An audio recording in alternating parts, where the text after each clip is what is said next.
if you know me, which you probably don't, then you'll know that I'm quite into Star Wars. So today I'm just going to be kind of, showing you how to put a lightsaber blade to this picture. So as you can see, here's me.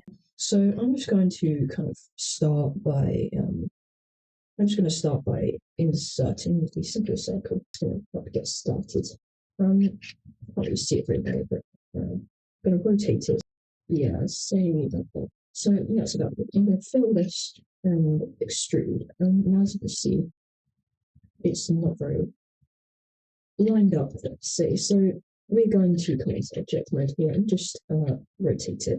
Simply, yes, easily, just like that. And as you can see, it's still not very lined up. So we're just going to try and move it so it's a little bit centered, just like so. As you can see, it's still not very lined up. So we're going to rotate it again. It's just about trying to match it up, really getting it accurate. You start extruding this and make it a bit more, like that curved tip, that nice smooth curved tip. See. I'm going to just grab the end here and go so. Now we're going to make this tip kind of come in here. So I'm going to just do again.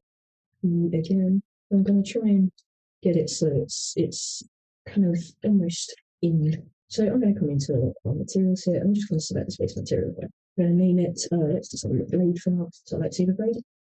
Emission here. So we're going to set emission to about 25, and we're going to make this saturation all the way up 1, which makes it red. That's the same kind of blood colour of this red here. And it all changed from disabled to always. As you can see, there isn't really much going on. It hasn't really changed. So our little timeline over here, I'm just going to drag it up and change this to compositor. This is where the magic happens. So just here with that in the box. I'm going to press new. There we go, Shift A and glare. It should come up, and I'm going to change this temporarily to blue. I'm going to make that high, and I'm going to keep the size at 0.5. And as you can see, if we hide the reference image, it is a very gone blade. So as we want to change this, we want to get rid of the reference image. And we're going to go Shift C just to get the cursor back into the center of the scene. And we're going to grab mesh and plane, R and X and rotate. Now, the next thing that we're going to want to do is we're going to want to create a new material for this. So we're going to name this image. So we're going to make this material an actual image. So we want to change this to emission. We're going to keep all these settings here. And instead of choosing a color, we are going to click on this yellow dot here, and we're going to find image texture.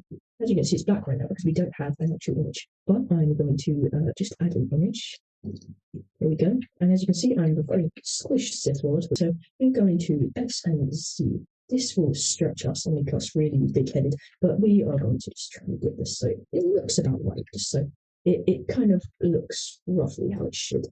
And then we're going to scale this up so then our lightsaber fits in our image. So as you can see, we have on display here. Now, I would suggest keeping it on bloom because bloom is it's good for good performance. But if you have a decent setup, I would change it from bloom to fog glow because fog glow, honestly, in my opinion, makes it look so much more like a lightsaber.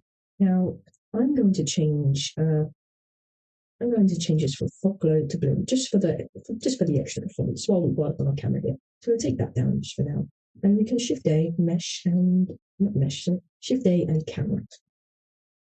Now we're going to go view, align view, align at the camera to view. This will allow us to see our camera here. Now we can actually press this lock button here, and that means that wherever our view moves, we'll actually move the camera as well. We'll unlock it so we can view this again. Now if we go into 0, we can actually see our camera here. In fact, we can change this back to fog glow. We can change output to just click on this icon here, and we can change it to 4K. That will just change it to a 4K look to it, and just readjust this a little. There we go, that will do. And now we can again come out of this and we can hit render. And here is our finished render. I think it actually turned out pretty well.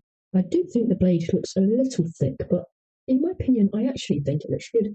I mean, I still look like a very fuzzy, strange Sith Lord with this fluffy green jumper on, but luckily in this picture it looks like I'm wearing some black clothes or something. And I quite think that this render turned out really nicely, and I hope you liked it too. Yeah, so if you wouldn't mind, please subscribe and like the video if you would.